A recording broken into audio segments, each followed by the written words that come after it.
Muito boa tarde a todos. Bem-vindos a mais uma sessão do nosso ciclo de conversas rumo à neutralidade carbónica. O objetivo é ambicioso, como também tem sido a sequência e a persistência destas várias sessões. Obrigado também pela vossa resiliência e bem-vindas às caras novas que vão aparecendo. Estamos na 6ª sessão, hoje dedicada ao sequestro de carbono, muito provavelmente um dos maiores desafios que temos também neste conjunto de temas.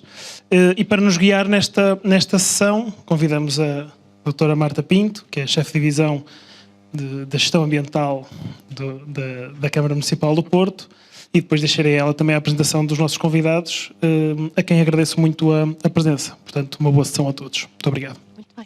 Obrigada. Vamos? Vamos? Estejam à vontade.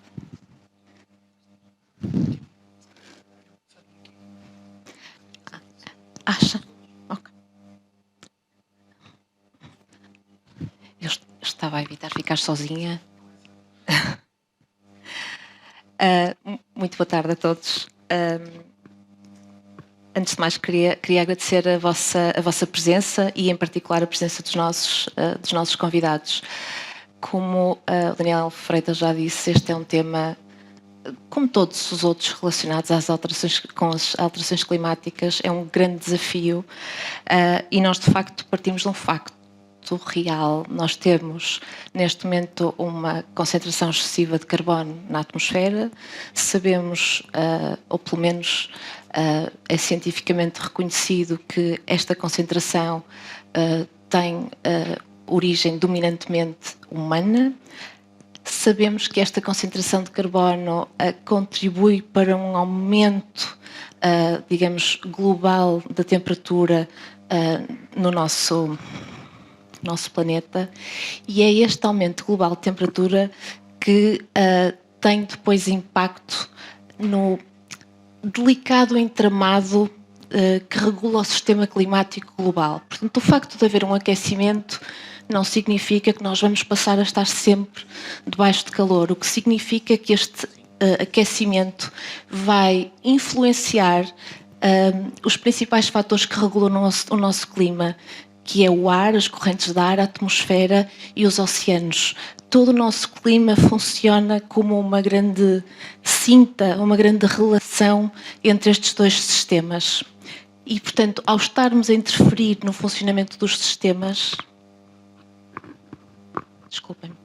Ao estarmos a interferir no funcionamento deste sistema, estamos a colocar em causa todo o equilíbrio dos nossos, vamos dizer assim, do nosso clima depois a nível local. Por isso é que, no nosso caso, nós contamos com mais chuvas, contamos com menos umidade, mais chuvas concentradas, não é? Vai haver menos chuva, mas ela vai estar muito mais concentrada. Enfim, eu não quero amassar-vos com estes preâmbulos, mas é por este motivo que nós temos que tirar carbono da atmosfera. É por este motivo que ele não pode estar lá.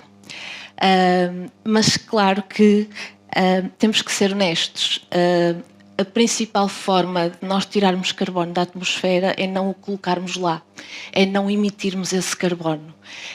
Assim como dizia o engenheiro Rui Pimenta na nossa primeira sessão, a melhor forma de eficiência energética é aquela energia que não se consome. Aqui é exatamente a mesma coisa.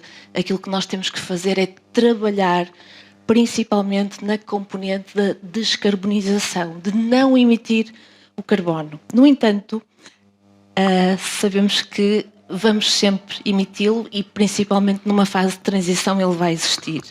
Nesse sentido, é importante todas estas, digamos, mudanças que estão a ser feitas no sentido desta redução.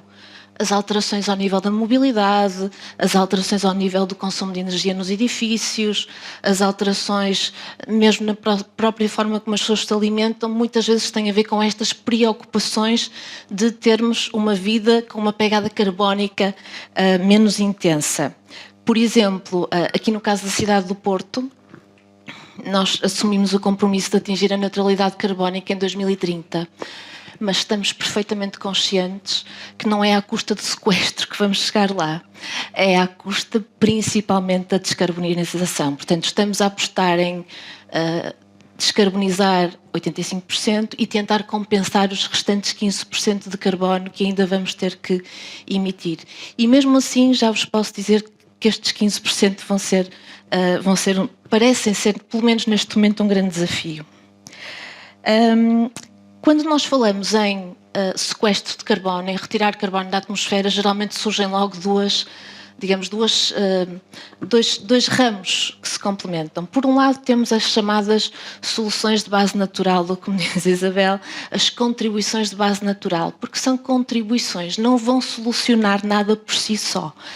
Estas soluções de base natural, as árvores, os solos, os oceanos, as massas de água, as florestas, têm uma grande vantagem. Elas têm múltiplas funções, portanto, elas são fundamentais não só porque têm esta capacidade de sequestrar carbono, mas, acima de tudo, têm um conjunto de outras funções ecológicas, sociais, culturais e económicas. Portanto, são aquelas soluções ideais, mas têm também as suas limitações. Têm uma grande vantagem, são muito democráticas, podem ser implementadas de uma forma, digamos, relativamente dispersa. Pelo contrário, ou em complemento disto, existem as soluções mais tecnológicas, as novas tecnologias que se dizem também, digamos, de sequestro de carbono, que se dizem também muito promissoras e que, de uma forma resumida, isto dito por uma pessoa que não é especialista na área, são resumidamente de 3 tipos. Temos que capturar o carbono, temos que, ou podemos, com este carbono capturado, utilizá-lo novamente em processos industriais e podemos, por último ou alternativamente, fazer um armazenamento definitivo deste carbono. Portanto, são estas 3 tecnologias que funcionam sequencialmente, mas há um passo que é fundamental sempre, que é garantir que o carbono é capturado dos sistemas. Esta captura de carbono é um desafio, pelo que tenho entendido. É um desafio porque, das duas uma, ou nós vamos às grandes fontes emissoras de carbono, aos grandes emissores, às grandes indústrias, e vamos capturar este carbono na fonte, ou então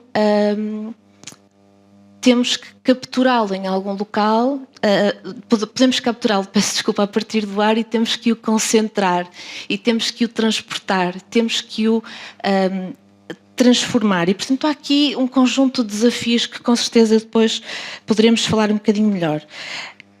Estas soluções são ainda, como dizia logo quando começamos a conversar, estamos no início. Portanto, há ainda um longo caminho a fazer. Elas são ainda pouco maduras. Do ponto de vista económico, parecem ser ainda muito pouco viáveis e, portanto, é um assunto a aprofundarmos. Um estudo recente que encontrei da Agência Internacional de Energia dizia que no mundo existem, neste momento, 35 instalações industriais com este tipo de tecnologias, que a sigla em inglês é CUUS, portanto, Carbon Capture, Utilization and Storage. Só existem 35 instalações industriais que estão em pleno funcionamento. Há algumas centenas de projetos que já estão em desenvolvimento, mas ainda está tudo numa fase de muito pouca maturidade. Em França já há um projeto que está a testar a captura de carbono numa mega instalação de produção de aço. Na Noruega já estão a trabalhar também na indústria cimenteira nesta área. Portanto, há já algumas experiências a acontecer. Aqui na cidade do Porto, e também por esta imaturidade das outras tecnologias, da falta de conhecimento e dos investimentos bastante significativos, estamos a trabalhar já com as soluções de base natural. Portanto, aquilo que o Porto tem tentado fazer é expandir as suas áreas verdes, é expandir e e qualificar, não é? Porque as áreas, os espaços verdes podem ter qualidades diferentes, não é? Podemos ter um espaço verde que é um campo de relva, tem uma capacidade de remoção de carbono que é completamente diferente de um espaço verde mais estruturado. E, portanto, estamos a requalificar os espaços, estamos a expandi-los, estamos a plantar árvores e a convidar também os nossos municípios a plantar árvores. E por coincidência, mesmo antes, uns dias antes desta sessão, nós recebemos um estudo que tínhamos encomendado à Faculdade de Ciências da Universidade do Porto, à equipa do professor Joaquim Esteves da Silva, a propósito de um parque que estamos a fazer, o novo Parque da Alameda de Cartes, cuja construção vai começar agora. Estamos a falar de um parque de 3,5 hectares e aquilo que nós tentamos perceber é qual é, neste momento, a capacidade de armazenamento de carbono que nós já temos naquele espaço, naquele território, naqueles solos, e qual é o potencial de remoção de carbono que este parque vai ter no futuro. E, portanto, nós já percebemos que ali temos cerca de 2.000 toneladas de carbono, agora, neste momento, e que depois de termos o parque com novas árvores, com a tal reestruturação de toda a estrutura, de toda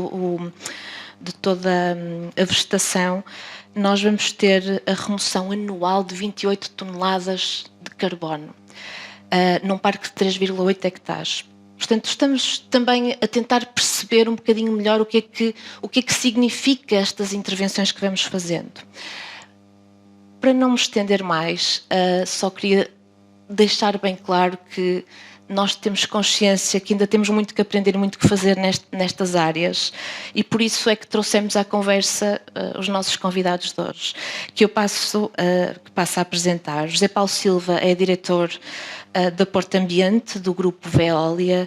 Ele é engenheiro mecânico pela Faculdade de Engenharia da Universidade do Porto e esteve desde sempre, do ponto de vista profissional, ligado a grandes empresas e grandes projetos de caldeiras. Trabalhou na Central Termoelétrica do Pego com projetos lá, esteve também ligado a vários sistemas de cogeração e valorização energética e esteve presente na concepção, construção e na exploração da LIPOR 2, da Central de Valorização Energética da LIPOR. Neste momento, e desde 2006, já no Grupo Veolia, assumiu o cargo de diretor da Central da LIPOR 2, onde está a trabalhar num projeto exatamente de captura numa fase embrionária. Exatamente. Portanto, vou passar já a apresentar os restantes convidados e depois passo-lhe a palavra.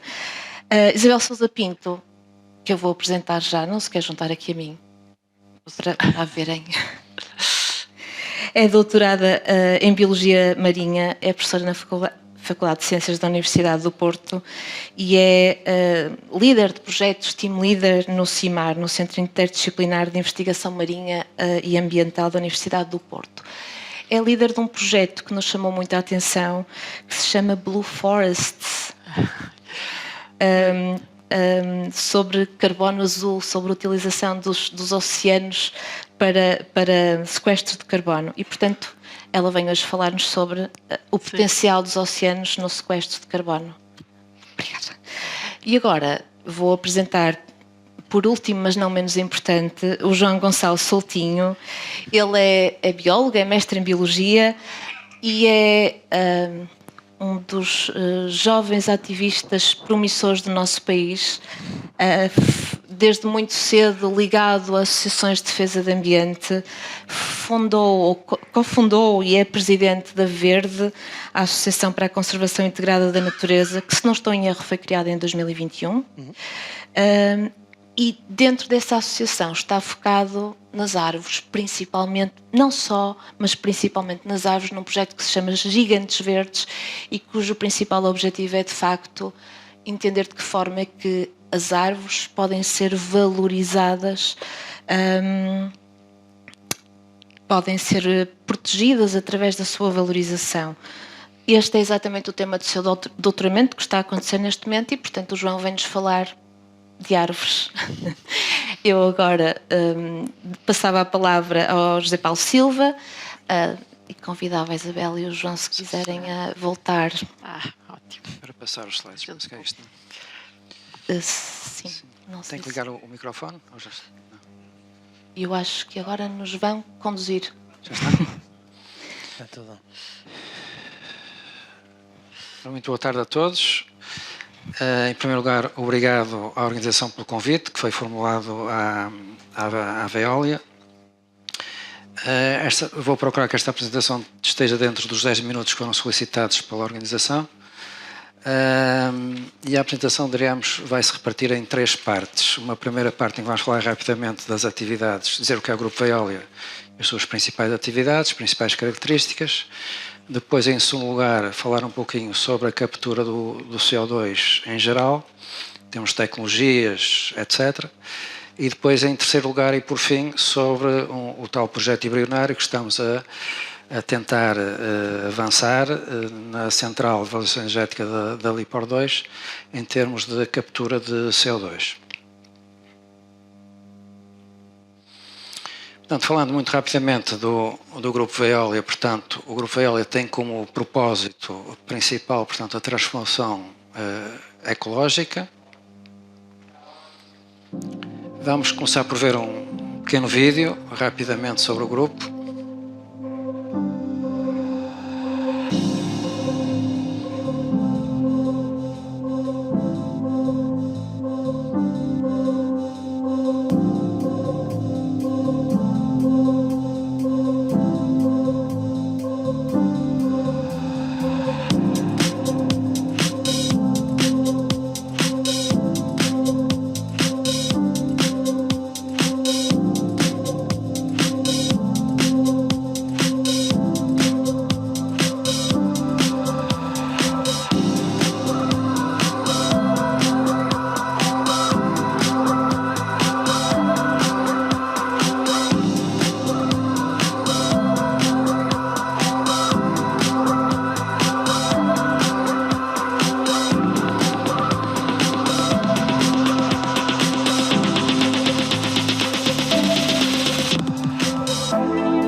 Estamos a falar de um grupo francês que nasceu há cerca de 150 anos atrás na área das águas, inicialmente, portanto foi na área das águas.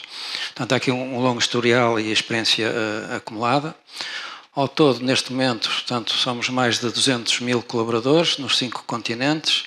Em Portugal somos, neste momento, cerca de 850 pessoas e ainda estamos numa fase de algum crescimento. E estamos nos 3 setores, portanto, sempre do ponto de vista, ou essencialmente do ponto de vista da operação de instalações, na água, onde o grupo nasceu, nos resíduos e na energia. Muito rapidamente, aqui o nosso perfil ESG, com alguns dados interessantes em termos de, por exemplo, desde logo emissões de CO2 evitadas, em termos equivalentes, por ano. Enfim, e outros dados que podemos ver aqui, que também, digamos, representam um bocadinho a nossa folha de apresentação. O nosso compromisso, conforme falámos há pouco, em termos de transição ecológica, temos aqui vários dados também muito importantes e interessantes. Em termos, portanto, nós procuramos, de acordo com o nosso plano estratégico 2024-2027, portanto, acelerar a nossa trajetória em direção às zero emissões. E temos aqui também alguns compromissos, como é o caso em termos do nosso volume de negócios, portanto, reduzir 30% do consumo de carbono que estamos a conseguir desde 2018. Descarbonizar, como é lógico, em termos das nossas atividades, desde logo, e também as atividades dos nossos clientes, continuar a descobrir novas soluções. Acelerar a produção de energias locais e renováveis. Falando agora, passando agora ao capítulo seguinte, portanto, em termos das unidades de captura de carbono. Porque é que elas são importantes? Mas ainda antes de irmos às unidades de captura de carbono, gostaria de falar um bocadinho sobre o geral, portanto, da problemática das emissões de CO2, não é? Portanto, todos nós estamos, enfim, arrotinados com esta realidade, com estas preocupações neste momento. Em termos, por exemplo, dos protocolos de Paris, etc., a tentativa neste momento ainda não é, infelizmente, ainda não estamos a falar de parar as emissões, estamos a falar ainda apenas de abrandar o ritmo do crescimento dessas mesmas emissões. E, portanto, isto aqui é um bocadinho, eu diria que é um bocadinho, ou deveria ser um bocadinho, em termos de CO2, em termos de hierarquia das medidas que devem ser tomadas, devíamos fazer uma analogia com a gestão de resíduos, em que a primeira medida é reduzir, depois reutilizar, depois, se estas duas primeiras medidas não forem eficazes ou não forem viáveis, então aí sim é reciclar, portanto, só aí é que entra a reciclagem, não é a cabeça. Portanto, primeiro reduzir, depois reutilizar, depois reciclar, e se a reciclagem não for possível, depois entram as outras tecnologias para tratamento de resíduos. E aqui deveria ser a mesma coisa. Portanto, a primeira grande medida é evitar as emissões, conforme foi dito há pouco. É evitar as emissões, portanto, através de uma menor produção, através de outros meios, digamos assim, de produção de energia, com mais eficiência. É evidente que também tudo isto está interrelacionado com a atividade humana. Todos nós assistimos também agora, há 2 anos atrás, com a situação da pandemia de Covid-19, em que a dada altura a atividade humana praticamente parou, em que, por exemplo, não havia aviões, enfim, a viajar, etc. E, portanto, que consequência é que sucedeu desde logo? Portanto, as emissões foram reduzidas drasticamente. Mas também não é isso que se pretende, porque é necessário atividade humana. Portanto, é preciso encontrar um equilíbrio entre a atividade humana e a produção ou de resíduos, ou neste caso, das emissões atmosféricas.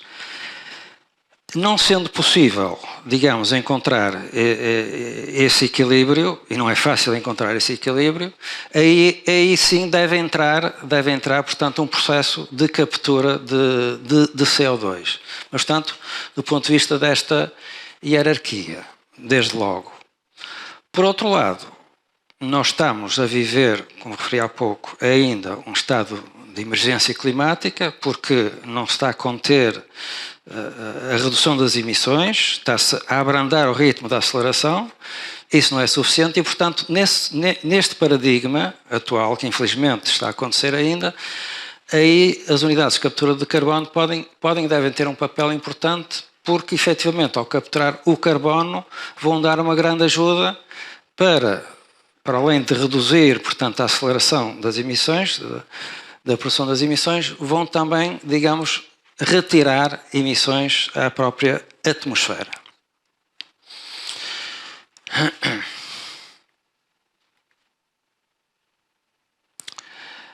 Agora, a situação dentro da captura de CO2, há também, digamos, várias etapas.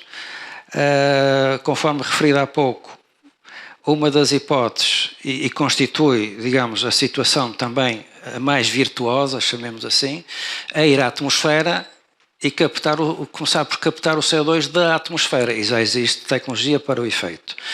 E aí estamos desde logo a provocar emissões negativas, porque estamos a retirar CO2 que está disperso na atmosfera. Portanto, essa é a solução mais virtuosa no tempo atual, é ir à atmosfera e retirar o CO2 do próprio ar ambiente, digamos assim. Outra situação é começar por capturar o CO2 biogénico. Vamos falar mais daqui a pouco a diferença entre o CO2 biogénico e o CO2 de origem fóssil. Portanto, o CO2 biogénico é aquele que não decorre do impacto da ação humana. É aquele que, mesmo sem ação humana, devido à própria natureza, esse CO2 é emitido. E, portanto, como não decorre da ação humana, se começarmos também por ir procurar capturar o CO2 biogénico, aí estamos a ter, desde logo, emissões negativas. Portanto, estamos de uma forma bastante eficaz e bastante rápida a reduzir as emissões, digamos assim, que existem na própria atmosfera. Como disse há pouco, primeiro reduzir, depois capturar e depois compensar, tudo isto sempre com o objetivo de, daqui a alguns anos, conseguir a neutralidade carbónica. Em termos de tecnologias, o que é que já existe neste momento? Portanto, isto é algo de relativamente recente. Quando digo recente, falo, digamos, dos últimos 20 anos, sensivelmente, em que começaram a aparecer os primeiros projetos piloto nesta área da captura do CO2. Como forma referi, pode-se fazer a captura diretamente do ar. Não é mais fácil do ponto de vista tecnológico, porque a solução mais fácil do ponto de vista tecnológico seria capturar o CO2 quando ele está mais concentrado, o que não é o caso no ar ambiente, não é? Portanto, no ar ambiente temos CO2, mas temos muitos outros gases, não é? Misturados e, portanto, tecnologicamente não é mais fácil. É o mais eficaz do ponto de vista da redução das emissões, tecnologicamente não é o mais eficaz. Há essencialmente 3 tipos de tecnologia de captura de CO2. O dito de absorção, já vamos ver em que é que isso constitui, o de adsorção e depois ali está a oxicombustão, é um pequeno lapso, não é bem a oxicombustão, já explicarei de seguida. Começando pelo de absorção, e que corresponde àquele que também falaremos mais à frente quando falarmos do projeto embrionário para a LIPOR 2, é um projeto de absorção em que são utilizados solventes, portanto aminas de absorção que vão absorver o CO2, portanto proveniente, no caso de uma central de valoração energética, portanto CO2 contido em gases de combustão,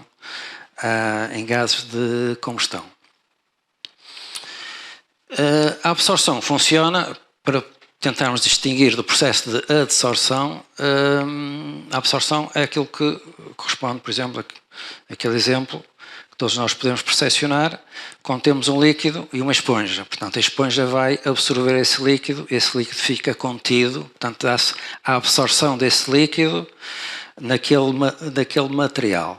No caso da adsorção, com D, portanto, é algo distinto. Estamos a falar numa captura, não é bem numa captura, estamos a falar, digamos, que numa adesão, não é? Em que o material, neste caso o CO2, portanto, tem que haver ali um outro componente ao qual o CO2 vai aderir e vai ser retido por essa forma. Portanto, não é uma forma de absorção no estado líquido, não é uma forma de ficar aderente a uma outra substância e por essa forma ficar retido. Quando falamos de captura, já falei da questão do ar ambiente, podemos falar também de captura, conforme referi agora mesmo, portanto, situações de CO2 que está contido em gases de combustão. A combustão, para haver combustão, tem que haver sempre 2 componentes, portanto, o combustível e o comburente. Na maior parte das vezes, o comburente é o ar, e o ar contém vários elementos. Contém oxigênio, cerca de 78% ou 80% de oxigênio, depois cerca de 20% de azoto e outros componentes já em frações ínfimas, mas existem mais componentes. Podemos ter a combustão, não com ar, mas com oxigênio. Essa sim é chamada oxicombustão. E, portanto, nesse caso, a captura do CO2 é mais eficaz porque existe a concentração do CO2 é maior. E, conforme eu referi, quanto maior for a concentração, mais fácil é, em termos tecnológicos, fazer essa captura. Portanto, nos processos em que a combustão se dá não com ar, mas com oxigênio, portanto, a chamada oxicombustão, o processo de captura, não está aqui escrito, mas o processo de captura é o mais fácil destes 3 e é por condensação. Depois da captura, o que é que vamos fazer ao CO2? Há 2 hipóteses distintas. Há uma delas que é o armazenamento, em que o CO2 é injetado no solo em formações geológicas de grande profundidade em que, portanto, nós, no fundo, estamos a retirá-lo ou dos gases de combustão, ou da atmosfera, ou do que for, e estamos a armazená-lo.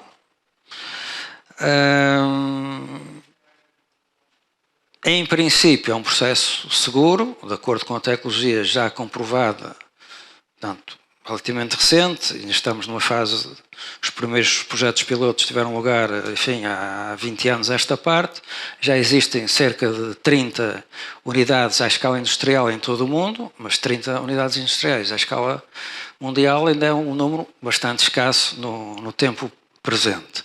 E, portanto, nesse sentido, parece ser uma tecnologia de armazenagem segura, mas podem sempre pôr algumas questões, algumas dúvidas relativamente à segurança da operação, fundamentalmente em situações de emergência, enfim, se houver um sismo, se houver alguma catástrofe natural que possa, porventura, vir a afetar este processo de armazenagem. Para além dessa questão, portanto, para além dessa questão, não se vai dar utilidade ao CO2, não é? E nesse sentido, algo de mais interessante será, de facto, tem outros custos associados, como é lógico, mas é dar, portanto, uma utilidade ao CO2. Nesse sentido, a indústria alimentar é uma hipótese, não é? Todos nós temos aquela percepção, portanto, das bebidas, não é? Dos refrigerantes muito saborosos que têm CO2 lá injetado e, portanto, é necessário CO2 para esse processo. Portanto, uma hipótese é utilizar o CO2 capturado nestes processos para a indústria alimentar, materiais de construção, ou então, muito interessante também, será transformar, usar esse CO2 transformando para produzir combustíveis alternativos aos combustíveis fósseis. Já vamos ver mais em pormenor de seguida. Temos aqui 2 ou 3 exemplos muito interessantes em termos de utilização. Antes de irmos à utilização, só referir ainda em termos de armazenamento, há 2 hipóteses, em terra, onshore, ou offshore, portanto já existem as duas soluções. Os países nórdicos estão a utilizar muito quer uma, quer outra solução. E depois temos então a sua possível utilização. Portanto, nós em termos da mobilidade automóvel, portanto está muito em voga a questão da mobilidade elétrica. Portanto, não se põe muito por agora, a que posso vir a pôr mais tarde, mas neste momento não se está a pôr muito ainda, a utilização destes combustíveis sintéticos, chamemos assim, que utilizam CO2 capturado para a produção desse combustível alternativo, porque aí temos, conforme referi, a mobilidade elétrica que, portanto, vai assegurando processos alternativos, mas há meios de transporte, transporte marítimo e a aviação desde logo, em que, pelas quantidades de energia que estamos a falar, à data de hoje, e não se prefigura que nos próximos 5, 10 ou 15 anos haja mobilidade elétrica, portanto, que possa ser adaptada aos grandes transportes marítimos ou a viagens de avião de longo curso, não é? E, portanto, estes 2 meios de transporte claramente serão utilizadores de combustíveis alternativos produzidos à custa do CO2.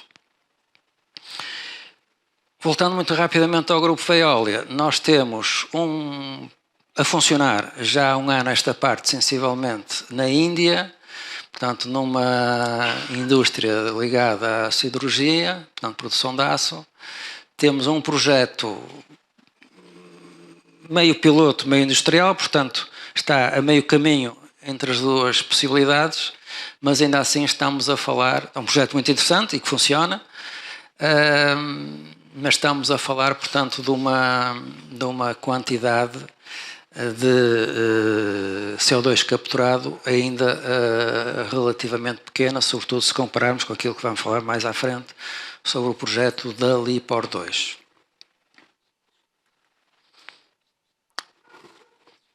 Eu esqueci de acelerar. Vamos acelerar então.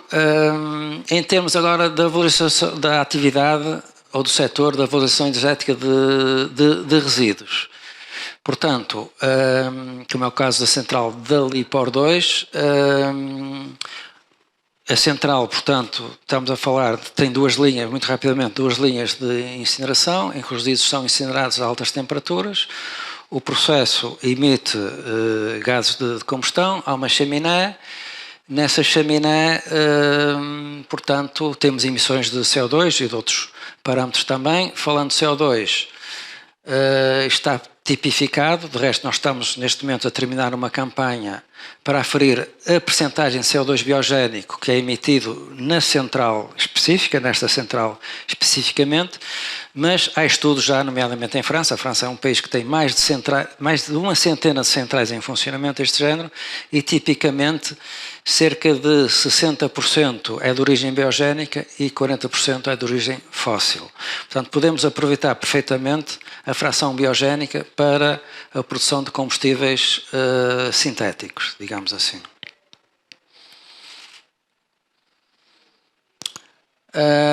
O tal projeto embrionário que nós temos neste momento em estudo é com o propósito, portanto, de fazer a captura de CO2. Estamos a falar de um montante total de cerca de 300 mil toneladas por ano de CO2 que são emitidos nesta unidade. Portanto, cerca de 60% é de origem biogénica e, portanto, o objetivo é de, com essa captura de CO2, produzir combustível sintético para a aviação.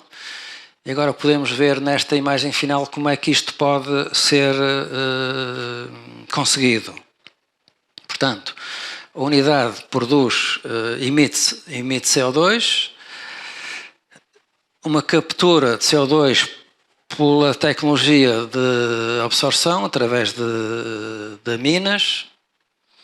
Esse CO2 depois tem que ser decomposto em CO mais à frente, através de um outro processo tecnológico, e depois seria combinar este monóxido de carbono com o chamado hidrogênio verde.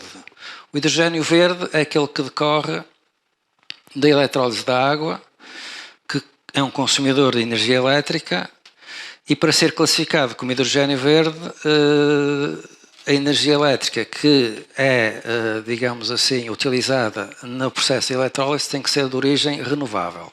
Daí a classificação de hidrogênio verde. Combinando o hidrogênio verde com o CO que decorre da transformação do dióxido de carbono, portanto, será possível produzir o tal combustível sintético para ser utilizado num processo de aviação. Portanto, a apresentação basicamente é isto, depois podemos falar mais em pormenor num ponto ou noutro. Muito obrigada. Muito obrigado. Obrigada. Passo agora a palavra ao João Gonçalo Soutinho para falar sobre as árvores, o potencial das árvores. Vamos ficar com o retrato completo.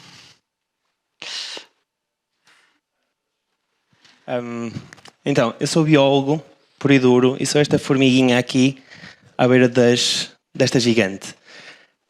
O desafio foi falar um bocadinho das árvores. Eu vou falar acima de tudo das árvores que eu conheço, que são as árvores de Lousada, mas que não são assim tão diferentes das árvores do Porto e das outras cidades e do resto do país e do resto do mundo. Fazer um enquadramento só muito rápido. Eu cheguei a Lousada em 2018, devido a um grande papel que o município estava lá a fazer. Eu não sou de lá, sou de Viana do Castelo, de Ponte de Lima, estava aqui no Porto, acabei em Lousada, estou sempre a saltar de um lado para o outro, acabei de chegar do Alentejo, isto faz parte. Estou assim de calções, desculpem.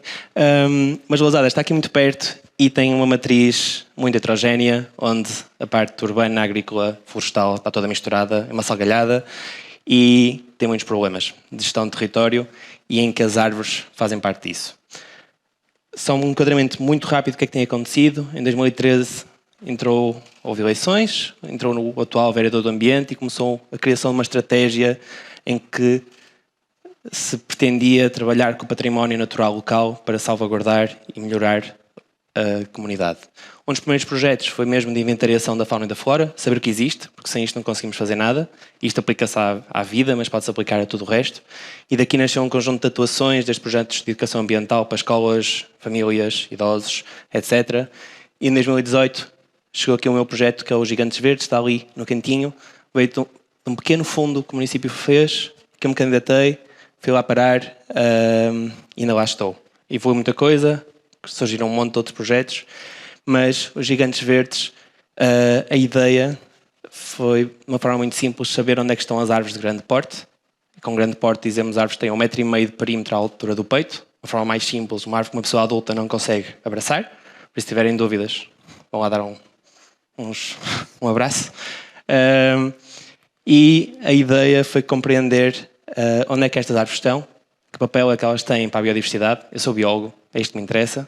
Eu vim falar de carbono, que eu detesto, mas que é muito importante, porque, na realidade, as árvores são importantes para a bicharada, mas também são importantes para nós, e é preciso saber um bocadinho sobre isto para realmente as conseguir salvaguardar e melhorar a qualidade de vida das pessoas.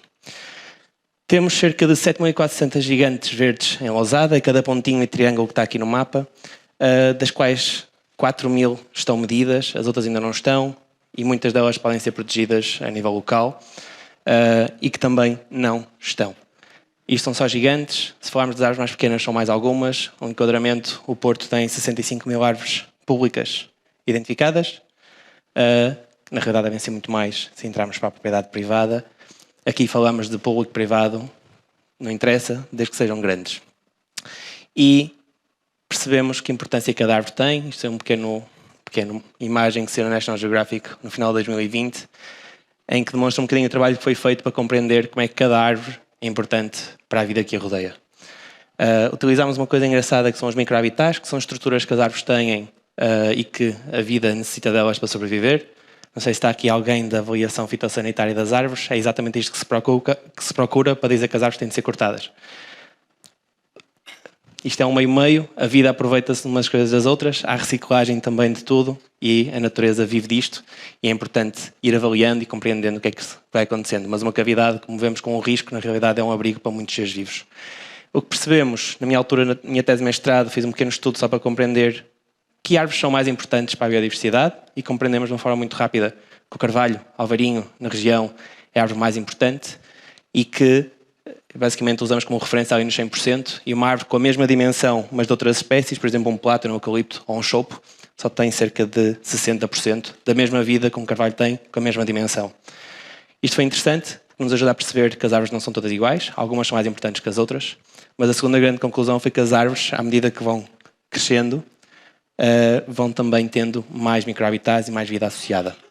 E avaliámos uma árvore com o dobro do tamanho, já 1 metro de diâmetro, cerca de 3 metros e qualquer coisa de perímetro, já são 2 pessoas a abraçar, e com esta dimensão, estas 3 que referenciei que estavam nos 60%, um bocadinho mais pequenas, mesmo sendo o dobro de um carvalho mais pequeno, não têm a mesma biodiversidade. Quando falamos de gestão de território, de carbono e tudo o resto, isto é importante. Eu carreguei aqui alguma coisa, está aqui um pontinho a aparecer. E agora não consigo tirar, desculpem. O mais interessante ainda é que se elas continuarem a crescer, todas ficam com valores de biodiversidade absurdos. E é neste ponto que às vezes as tendemos a cortar e tiramos toda a vida. Mas não tiramos só a vida, tiramos também e todo o carbono que elas têm.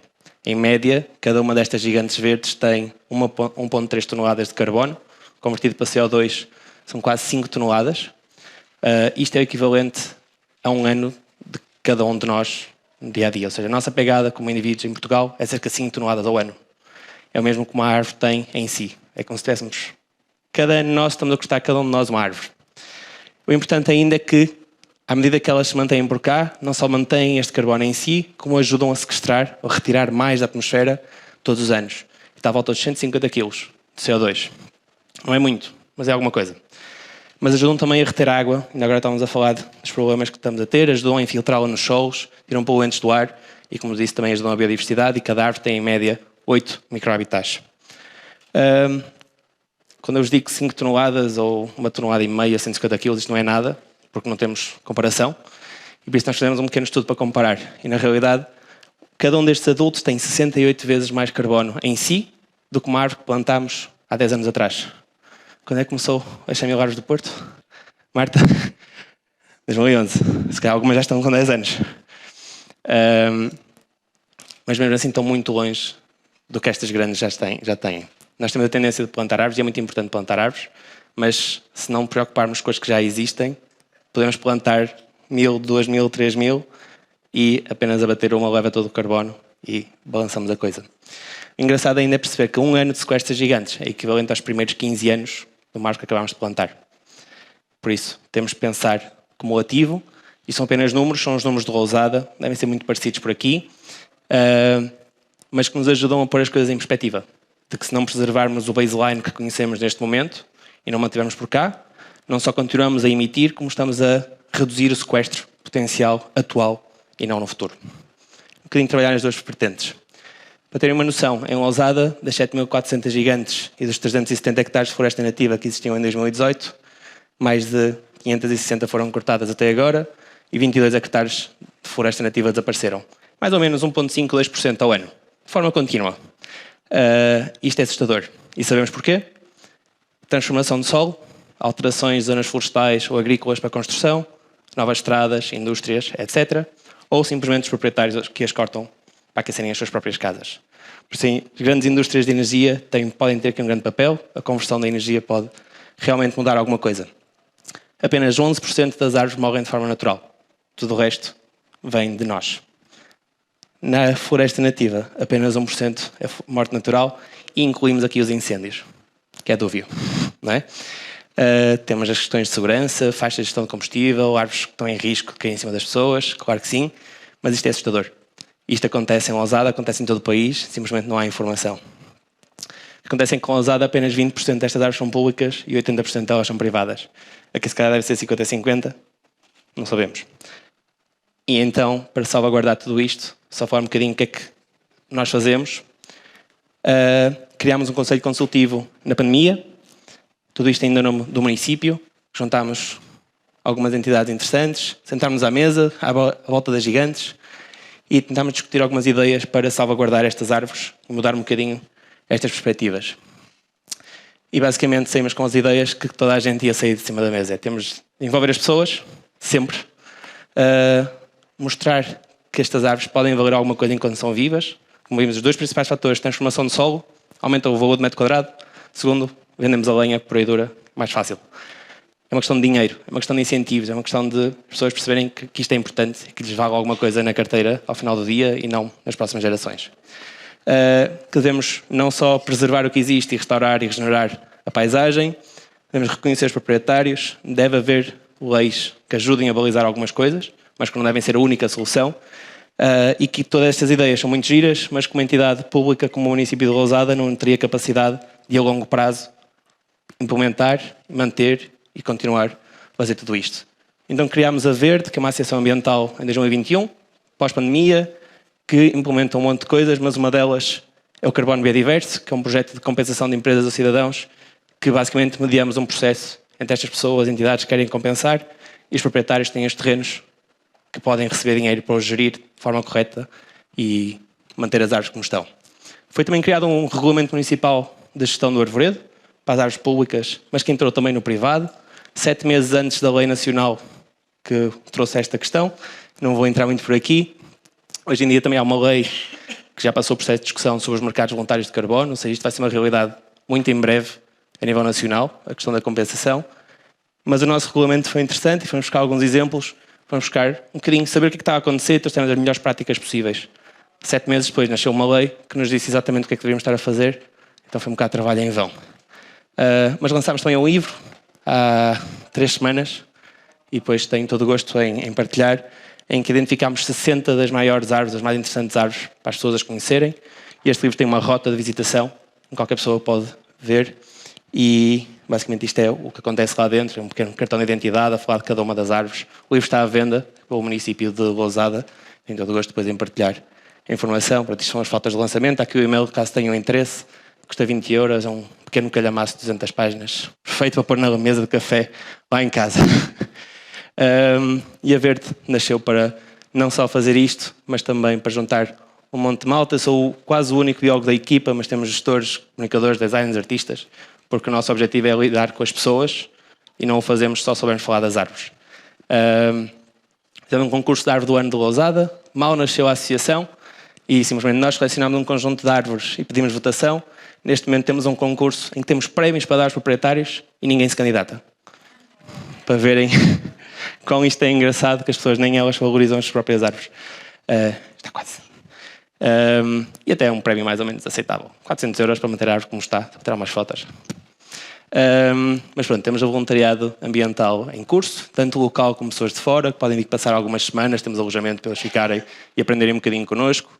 Como depois fazemos caminhadas e semanas inteiras de voluntariado, só acabar muito rápido.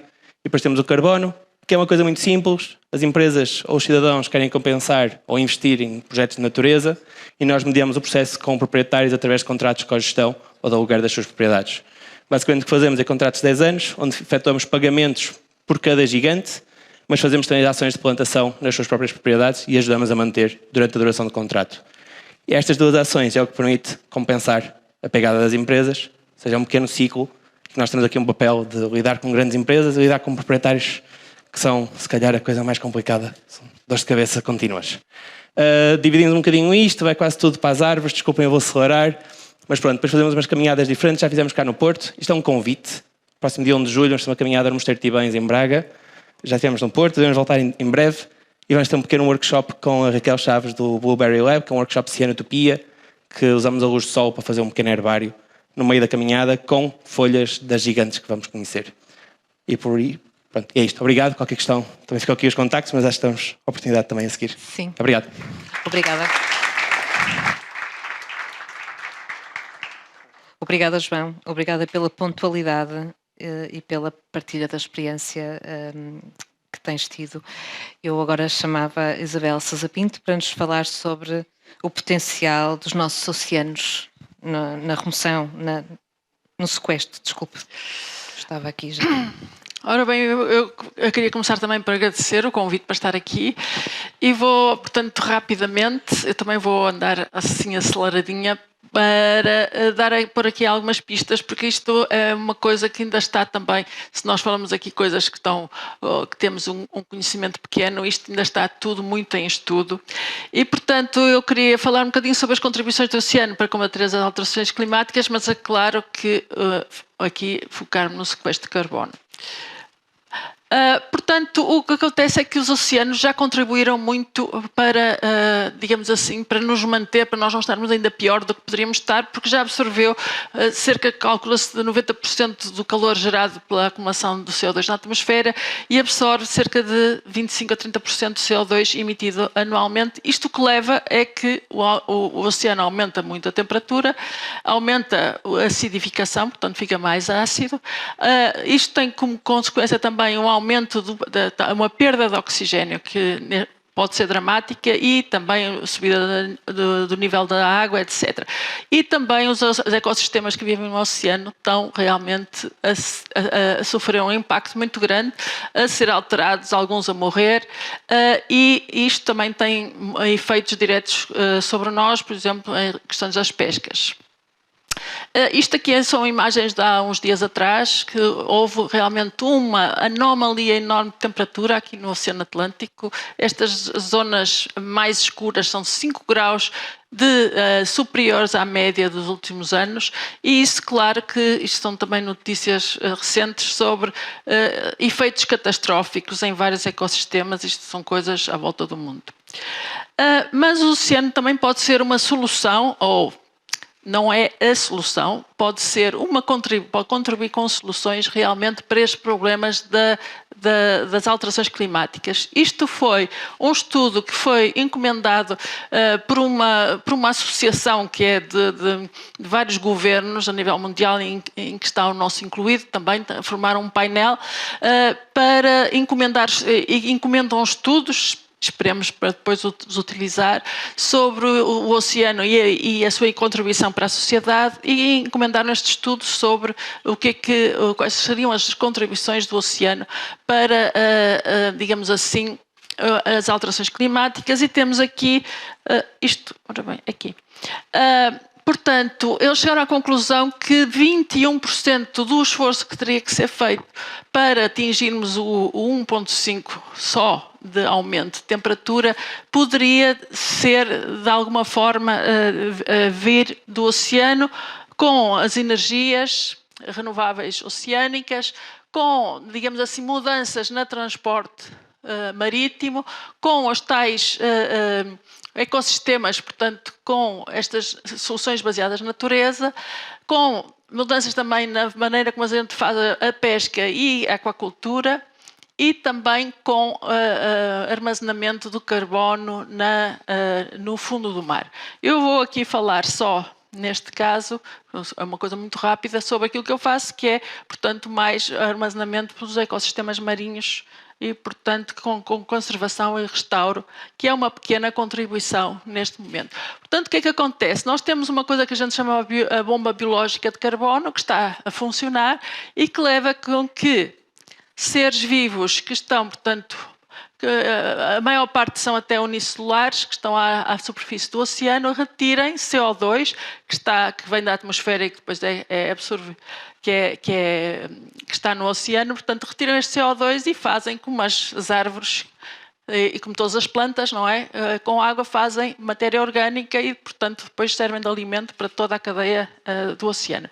Ora bem, o que acontece é que uma parte dessa matéria orgânica, portanto, que é produzida desse fitoplâncton, vai, digamos assim, afundar e acaba por não ser nem comida nem degradada, acaba por ficar no fundo do oceano e isso é carbono que está a ser retirado da atmosfera e está a ser acumulado no oceano. Isto é uma bomba, é um mecanismo que funciona há milhões de anos e foi assim que nós tivemos, por exemplo, algum do petróleo que temos hoje. Portanto, é esta matéria orgânica que se foi acumulando ao longo de milhões de anos e, portanto, se foi retirando da atmosfera. Claro que a maior parte não afunda, não é? A maior parte acaba depois por ser degradada e acaba outra vez na atmosfera. Mas há uma parte que realmente vai sendo acumulada no fundo do oceano. Ora bom, isto aqui é uma imagem, portanto, a gente como é que sabe isto? Portanto, vai fazendo amostragens, não é? E consegue detectar isto. Eu agora vou falar das coisas que são mais costeiras, que também temos a parte dos micro-organismos, mas temos também estas florestas marinhas. Nós já sabemos, ouvimos agora aqui falar de florestas terrestres. As florestas marinhas têm muito do mesmo papel, digamos assim, das florestas terrestres. Também são muito biodiversas e têm um papel realmente de albergar toda esta biodiversidade. O que é que acontece? Já está reconhecido o carbono azul, mas o carbono azul neste momento é, portanto, reconhecido com ecossistemas como as pradarias de ervas marinhas, os sapais, os mangais. O que é que acontece? Acontece que isto são muitas vezes, bem, os mangais são árvores, mas todas as outras são vegetação muito pequena e, portanto, a gente olha para aquilo e diz, mas que carbono é que isto pode estar aqui a sequestrar? Ora bem, o carbono está sequestrado é no solo. Portanto, aquelas plantas, quando morrem, parte é comida, parte é degradada, mas há a parte que não é degradada e que vai ficando enterrada. E também, com o passar dos anos e dos séculos, há um grande armazém de carbono que está no solo. Ora bem, isto acontece com estes ecossistemas, mas as algas que eu quero aqui falar têm uma particularidade, é que elas estão assentes em rocha e, portanto, não se podem enterrar ali. O que é que acontece é que a biomassa dessas algas, aliás, como acontece com as árvores não são consumidas em grande parte, não é? É claro que há insetos que comem árvores, mas a maior parte da biomassa não é consumida.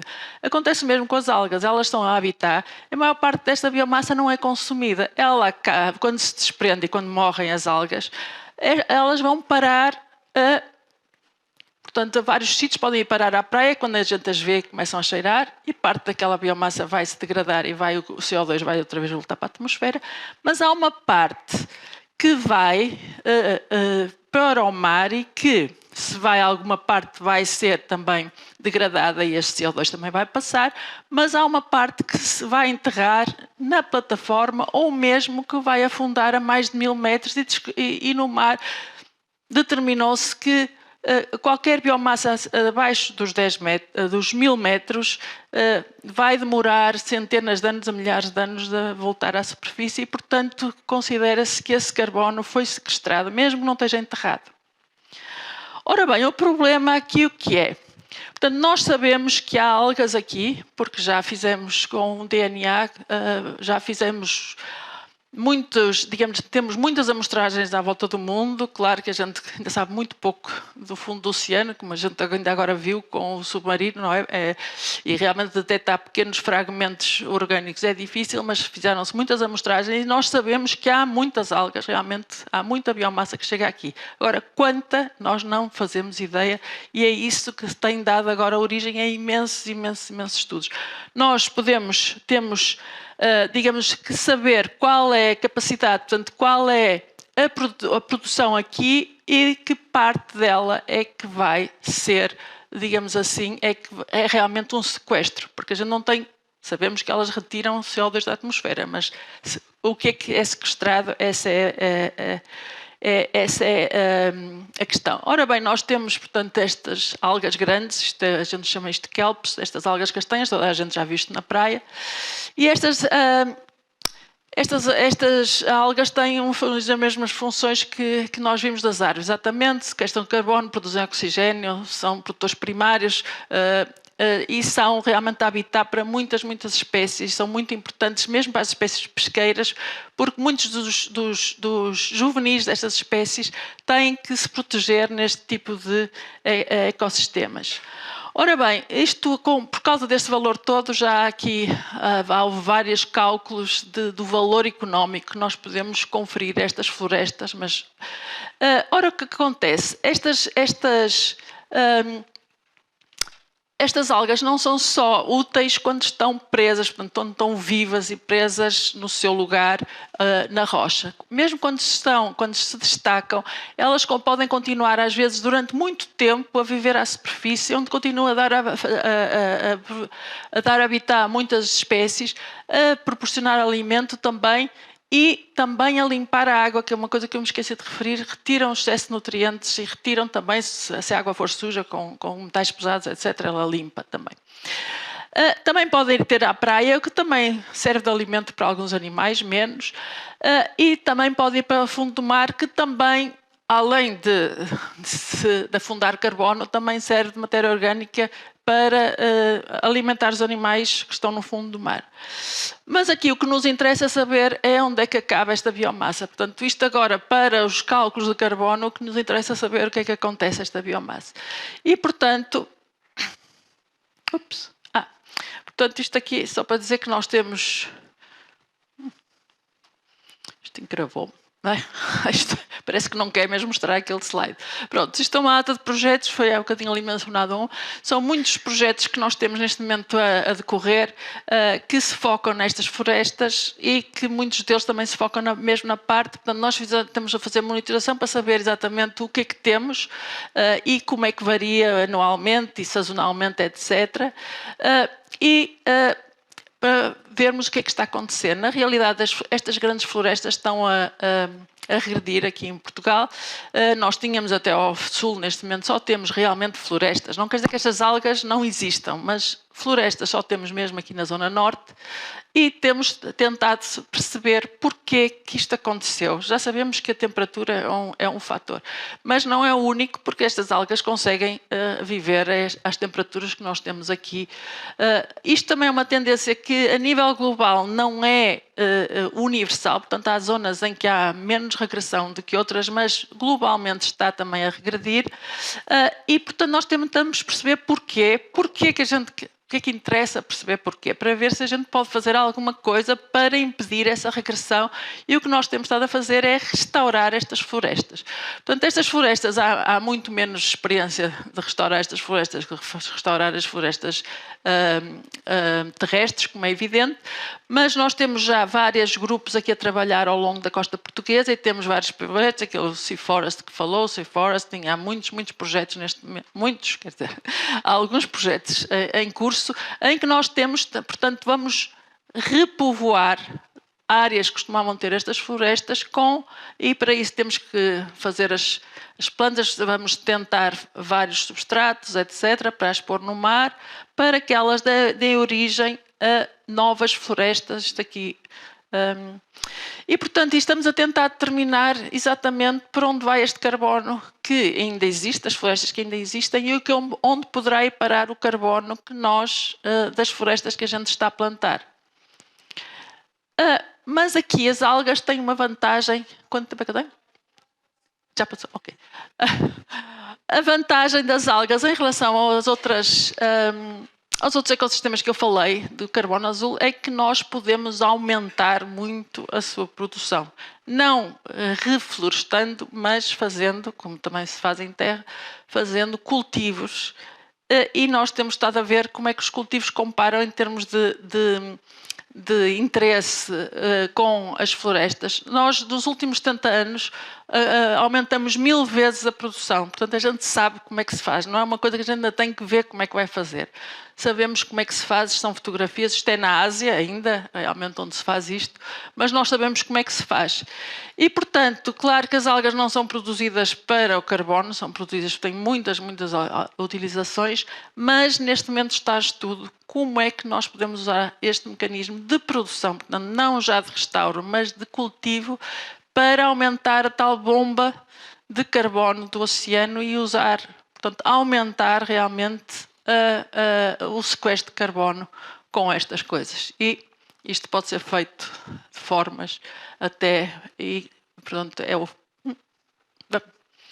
isto não é, já era, isto, de vez em quando há... meu Deus. Eu só queria agradecer, isto é mesmo o último slide, mas não consigo pôr o último slide. Pronto. Desculpem lá. Ok, obrigada. Para aqui, pronto. Sim, convidava-vos agora para a conversa. Eu não sei se a plateia já reuniu muitas questões. Eu tenho aqui uma lista enorme delas, mas daria sempre privilégio à plateia. Eu posso quebrar o gelo. Eu tenho uma pergunta que confesso que é uma pergunta um bocadinho à queima-roupa, porque tem a ver exatamente com o problema que nós precisamos de resolver aqui na cidade, não é? Ou seja, nós contamos em 2030 e assumindo que conseguimos atingir os 85% de redução ao qual a cidade se está a propor, nós vamos continuar a ter 200 mil toneladas de carbono para compensar. E nós andamos, enfim, a procurar em estudos, por exemplo, um estudo de doutoramento da arquiteta paisagista Marisa Graça, em que ela estima que todos os espaços verdes da cidade, ela fez uma amostragem em muitos distintos tipos de espaços verdes na cidade, públicos, privados, de produção, jardim, etc.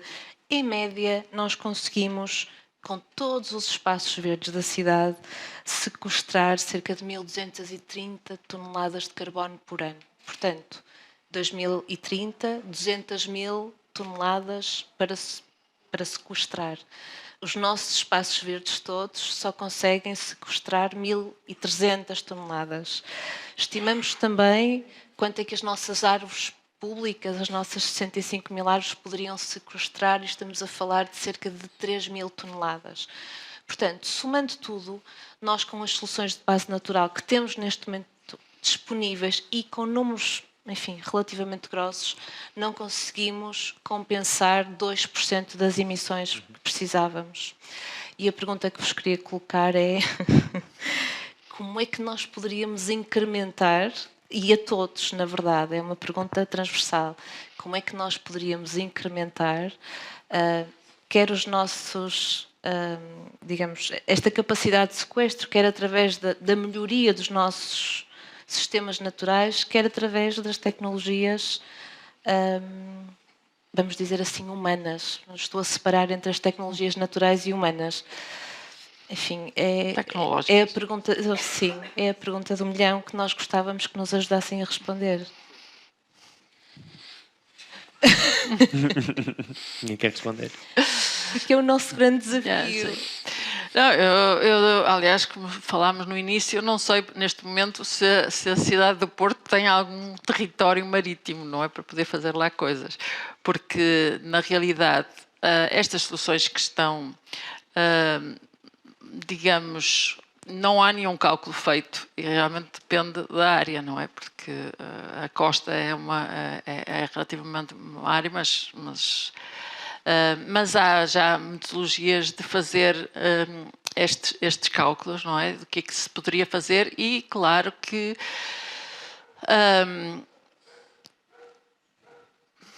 esta coisa, por exemplo, eu realmente não defendo cultivar algas para afundar.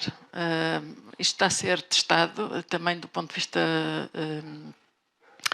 digamos assim, económico e técnico. Técnico, em teoria, não há muita dificuldade, é sempre depois a parte económica, não é? Porque custa dinheiro estar a cultivar e custa dinheiro depois estar a afundar. Claro que elas não precisam ser alimentadas, se forem postas nos sítios certos, alimentam-se sozinhas, é mesmo pôr as estruturas e depois retirar aquilo e arranjar mecanismos depois de relevar para sítios em que elas possam afundar. Isto depois também tem outros problemas, tem muitos problemas, a gente não sabe, ainda conhecemos muito pouco que está no fundo do mar, não sabemos o que é que acontece se a gente começar a pôr toneladas e toneladas de biomassa, depois vamos ficar sem nutrientes, vamos ter que ir buscar os nutrientes para fazer. Há muitos problemas técnicos. Mas isto é na realidade, o que as pessoas me dizem é que isto é uma solução que parece louca, um bocado maluca, mas que todas as outras soluções, aliás, há muitas soluções que já foram propostas para o oceano e todas elas têm realmente problemas que têm que se resolver, como mesmo portanto, a utilização do fundo do mar para acumular carbono, não é?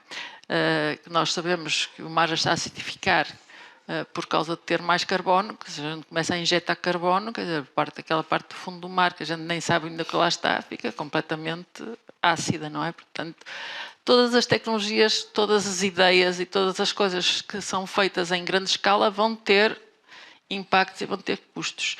Mas isto poderia ser, portanto, o que se está agora a fazer, por exemplo, foi ver das plantações que existem, que são para utilizações várias, não é? Há sempre uma parte, como acontece nas florestas naturais, que se perde e se tenta quantificar quanto é que isso é. Portanto, há ideias, mas, como disse, aliás, e como eu tinha dito logo no início, quer dizer, é uma pequena contribuição. E aqui no Porto, como não tem uma área marinha muito grande, essa contribuição seria pequena, mas para quantificar nós teríamos que saber qual, e para ver as possibilidades temos que saber que área é que nós podemos considerar aqui da cidade do Porto. Obrigada. Eu diria que não há nenhuma solução mágica, não é? Há soluções mais ou menos integradas, soluções que são complementares e, portanto, todos os contributos são importantes. Falou há um bocadinho de 2%, visto assim é um valor ínfimo, de facto. Mas, como eu disse, todos os contributos são importantes. É como quando nós vamos ao supermercado, parece que não vamos gastar, enfim, muito dinheiro, aquilo custou apenas 4 euros, aquilo só custou 3, aquilo só custou 5, mas se forem muitas componentes, portanto, de baixo valor, tudo somado, chega-se ao fim e a conta final é cara, é significativa. E aqui é a mesma coisa, portanto, se nós conseguirmos, com as árvores, com as algas, com mais isto, com uma captura aqui, uma captura acolá, etc., se calhar tudo somado já se consegue um contributo importante. Por outro lado, é importante, como é lógico, também ter o rastreio e identificar quais são as principais fontes emissoras para poder agir e atuar, se for o caso, enfim, de uma forma mais ou menos estudada e rápida. Tanto quanto julgo saber, o município de Porto está também, digamos, do ponto de vista da mobilidade elétrica, do ponto de vista de combustíveis alternativos. É importante também ver toda essa questão no centro da cidade. Nada é estanque.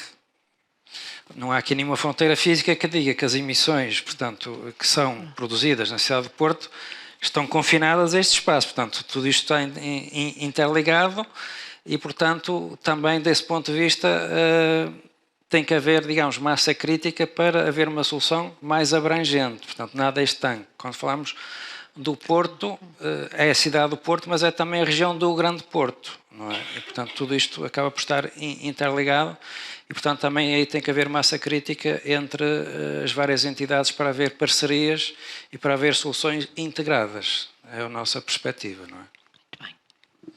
Eu tenho uma resposta simples. É comprar créditos. Em qualquer sítio do mundo, com projetos certificados. Se for pela compensação só do carbono, é fácil. Se quisermos ter impacto social e ambiental à escala local, regional, é mais difícil.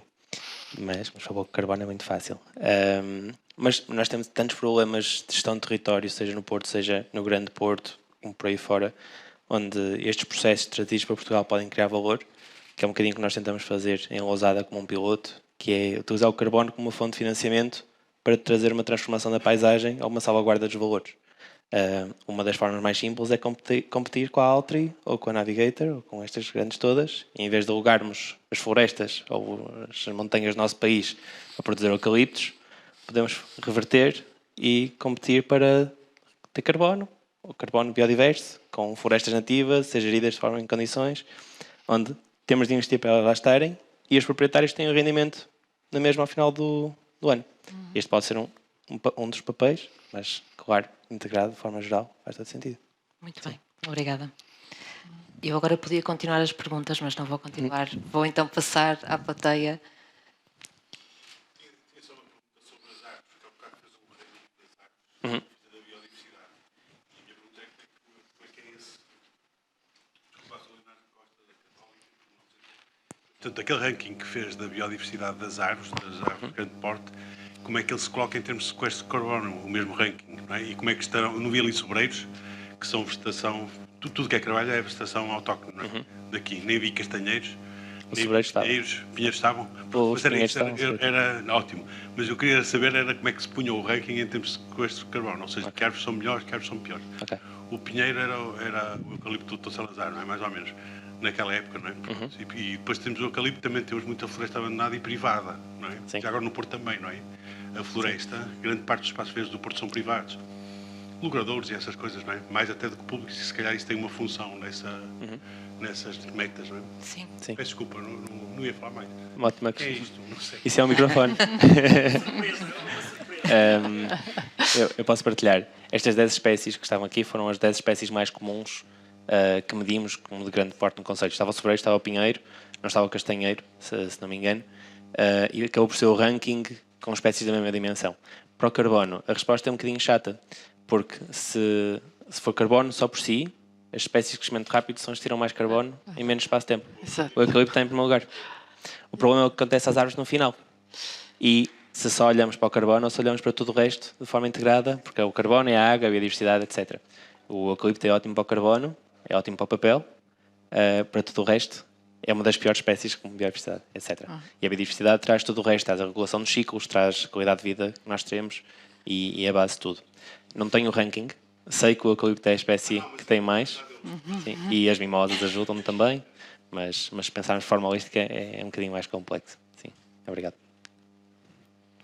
Seja como for, e aproveito para fazer a pergunta. As árvores de crescimento rápido, sabe-se que têm uma densidade de madeira, a densidade da madeira é muito inferior, a capacidade de reter o carbono também é bastante inferior e o tempo de vida geralmente também é bastante mais curto. Portanto, se nós fizermos uma análise de ciclo de vida, se calhar a resposta será diferente, não? Talvez, sim. Mas estes cálculos já entram com a densidade da madeira e a sua capacidade de sequestro. Tem mesmo a ver com o que acontece no final.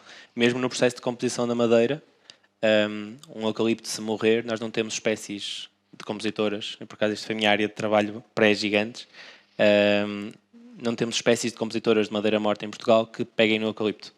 E um tronco de eucalipto, quando morre e fica depositado no chão, mesmo que não o retiremos, a sua decomposição vai parecer muito semelhante a uma pedra. Vento, chuva, sol, e não vamos ter insetos a escavar buracos, fungos a entrar, e isso é que acelera todo o processo. Durante o processo de composição da madeira, de forma geral, há também a libertação de carbono, e entra aqui no ciclo biogénico. Mas uma grande parte fica no solo, a servir de matéria orgânica, que falámos dos terrenos, este novo terreno também. Toda esta matéria orgânica, o carbono que está no solo, veio da decomposição de folhas, de troncos, de ramos, etc. Ou seja, também há um ciclo parte é libertada, mas nessa libertação criamos outra vida e também temos carbono a entrar nos insetos, que esse carbono depois entra nos insetos para as aves, por aí fora, e vai alimentando. Os eucaliptos crescem rápido, muito carbono dentro deles, cai para o lado, não decompõe. Do carbono é ótimo, não vai a lado nenhum, nem para o sol nem para cima, fica ali. Mas não cria tudo o resto. E isso é um bocado mais complexo. E não cria sol também, por isso. Sim. Força.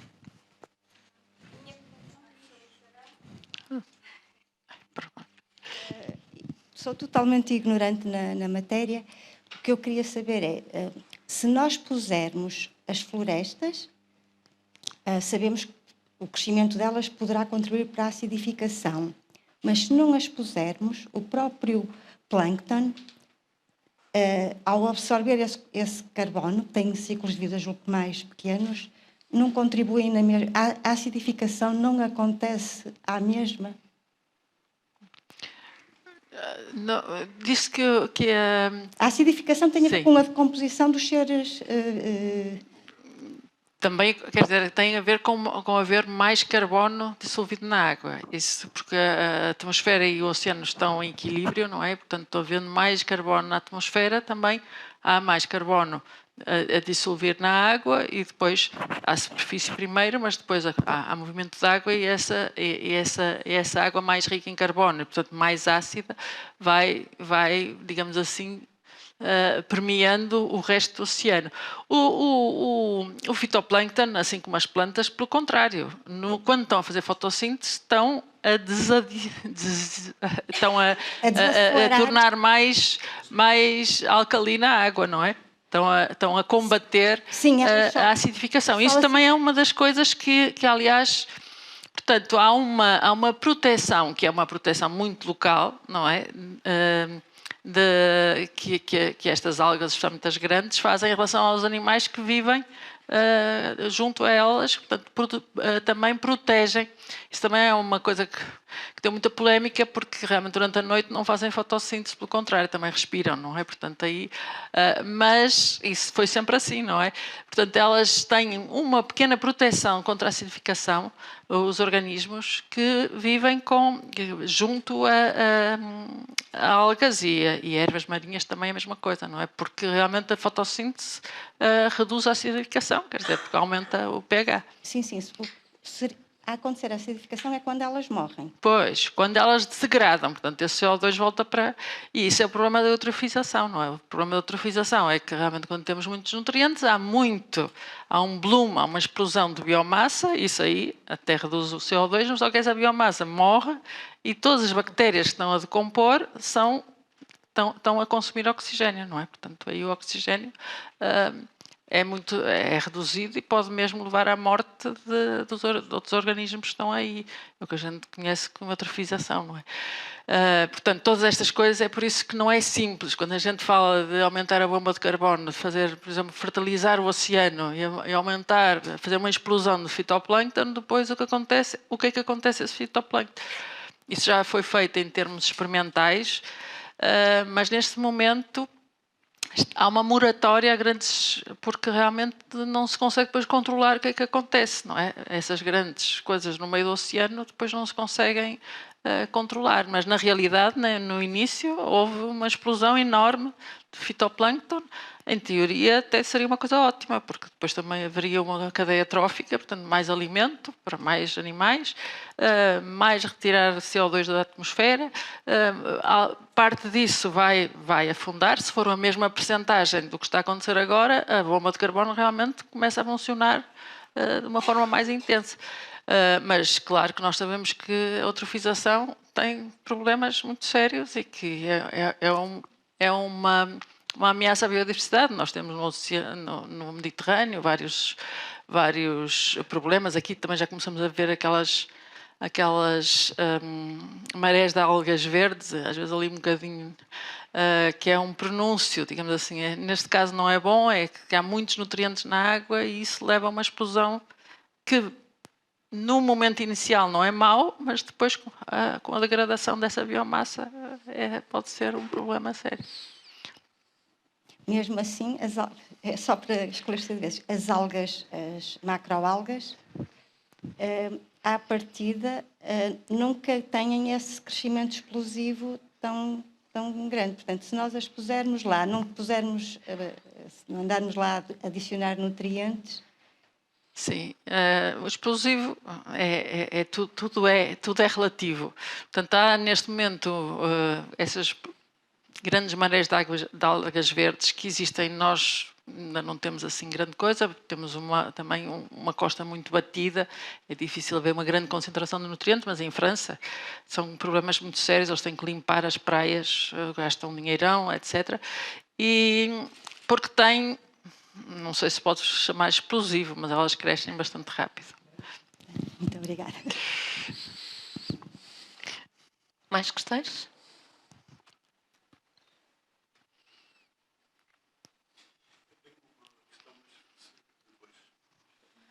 Se houvesse...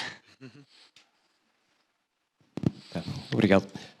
Raul Cerveira Lima, do Politécnico do Porto, docente de Física e investigador do Instituto de Astrofísica e Ciências do Espaço. Eu sou investigador em poluição luminosa, eu deixei agora para o fim, vi que não havia mais intervenções, aparentemente, portanto, se calhar vou mudar um bocadinho de tema, mas não resisti, sendo uma apresentação sobre o sequestro de carbono, importa também pensar no carbono que emitimos. E há uma parte muito esquecida, que é a noite. Nós emitimos imenso carbono à noite para nada. Se pensarmos bem, a emissão de carbono noturna é, na maior parte das vezes, inútil. Não tem qualquer efeito. Se pensarmos numa iluminação às 2 da manhã ou 3 da manhã que não está ninguém nas ruas, ou se está é porque está ligada, temos de pensar também ao contrário, nós estamos a emitir carbono que jamais será sequestrado. Não temos possibilidade jamais, apesar de todos os esforços bem-vindos de haver esse sequestro, na verdade, se nós continuarmos a emitir como emitimos hoje, não vamos a tempo. A questão é, só para dar um exemplo muito rápido, aqui o Porto tem o plano diretor de iluminação pública, aliás eu tive o prazer também de participar, mas ele não vai chegar, porquê? Porque não há um limite às emissões. Ou seja, é um plano baseado na eficiência e havendo apenas o compromisso da eficiência, não interessa, porque se nós pusermos um LED eficiente está tudo bem, mas se pusermos 10 LEDs eficientes já não está tudo bem. Portanto, nós temos aqui um fator cumulativo. E onde é que eu quero chegar? Eu vou dar um exemplo, estamos aqui na altura de São João. Pedi-lhe que fosse breve, por favor. Vou ser muito rápido. Só dar um exemplo para se ter uma ideia do consumo. Eu vim para aqui de metro e fiz um cálculo rápido, não sei se conhecem, na Rua das Carmelitas, há agora um edifício que tem 896 lâmpadas em torno dele, portanto 32 por janela. Isso corresponde, por cálculos rápidos, a uma emissão de 7 toneladas de carbono por ano. Portanto, temos emissão todas as noites. O que é que se faz a estes casos? Para não falar de iluminação pública, isto é, não interessa controlar a pública, interessa também a privada. Sim, eu creio que essa... pelo tempo e mudar de assunto. Obrigada pelo comentário. Eu vou dar prevalência às questões relacionadas com sequestro, não deixando depois, havendo a oportunidade, e se alguém quiser comentar esse assunto, podemos voltar a ele. A questão que ia colocar está relacionada com...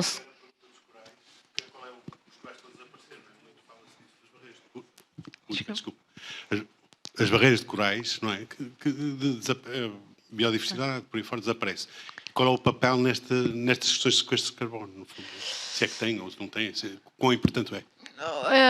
Ora bem, os corais têm uma biomassa e são importantes, portanto eles não têm esta capacidade tão grande como, portanto não têm esta dominância de produtores primários, mas realmente eles estão, neste momento deve ser se não for o ecossistema que está mais em risco e que há colegas meus que já declararam que não vale a pena sequer tentarmos proteger os corais, porque estão completamente...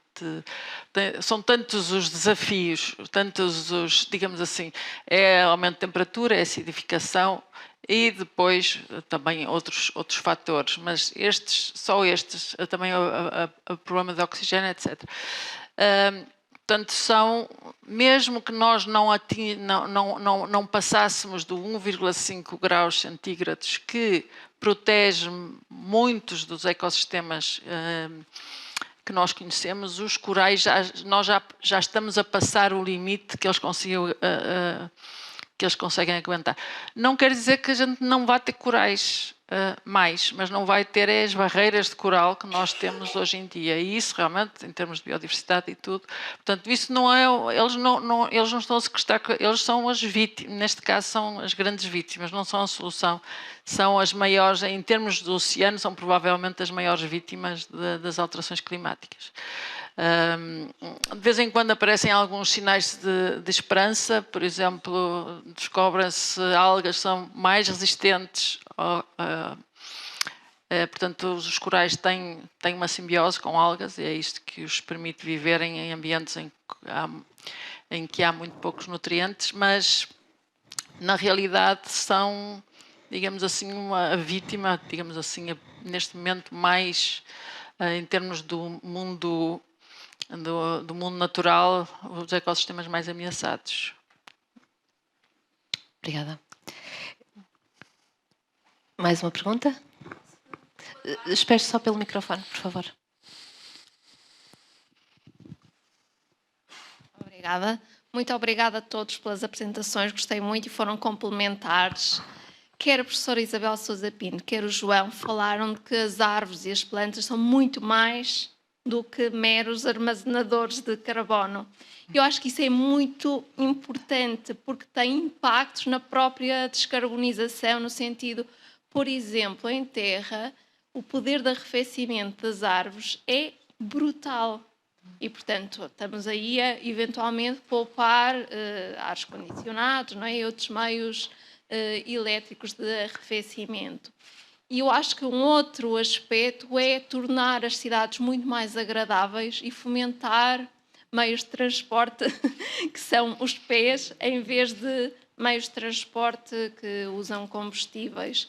Portanto, estar a restringir demasiado estes ecossistemas só à sua função na descarbonização é limitativo, não é? Totalmente. Acho que a gente já... Estamos todos em sintonia. Estamos completamente... Isto hoje o tema é que era, porque isto para mim é uma das... Quer dizer, é um extra, além de todas as outras coisas que estas florestas fornecem. É isso, a tal questão da multifuncionalidade que falávamos no início, não é? Portanto, tem o efeito carbono, mas tem muitos mais serviços culturais, económicos, ecológicos que estão associados a elas, claro.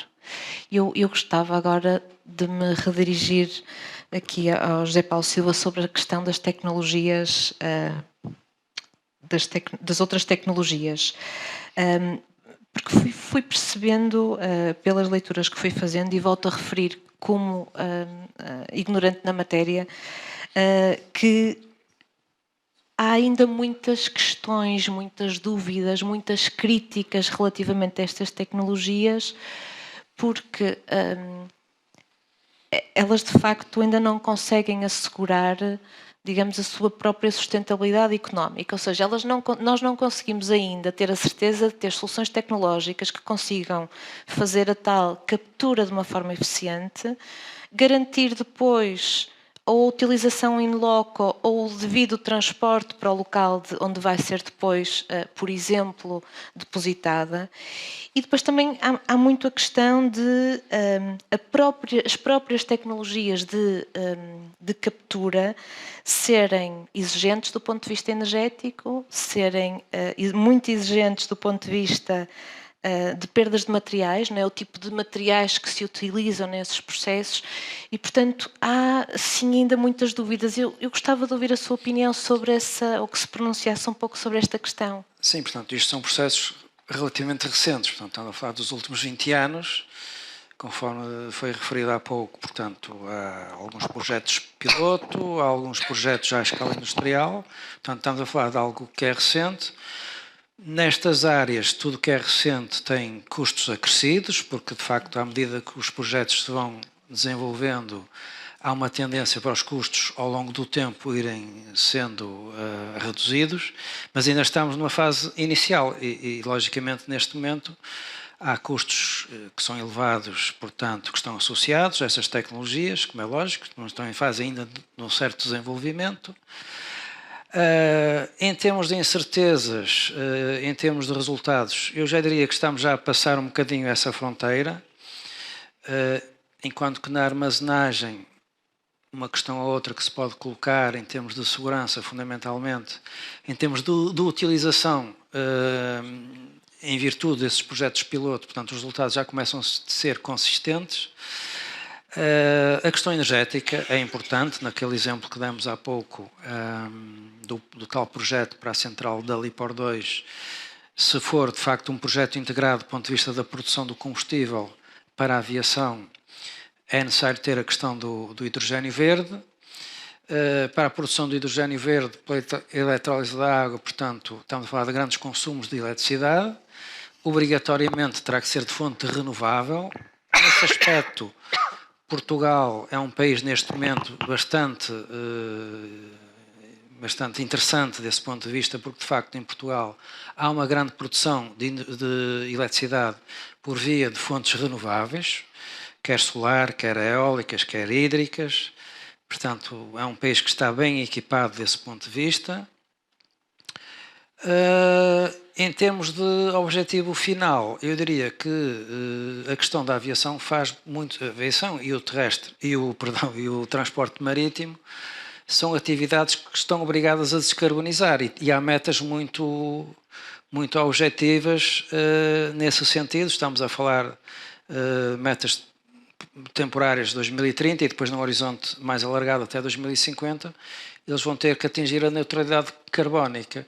E aí a mobilidade elétrica não é viável, pelo menos nesta altura, e pensa-se que nos próximos anos não será viável. Qual é a solução para a descarbonização, para poderem continuar, digamos assim, a sua atividade? São os combustíveis alternativos. E estamos a falar, repito, numa fase inicial. Há uma perspectiva estimada, posso, enfim, partilhar esta informação. Por exemplo, neste momento, admite-se, estes estudos preliminares admitem que o custo do tal querosene, que é o combustível utilizado na aviação, neste caso o querosene, por via sintética, possa ter um custo de cerca de 4 a 5 vezes o custo do combustível atual. Portanto, não é despiciando, estamos a falar de 4 a 5 vezes, mas há uma obrigação dessa atividade de descarbonizar e não há soluções alternativas neste momento. Bem, muito obrigada. Há mais questões? Mais uma questão? Boa noite. É quase noite. Também é para o engenheiro.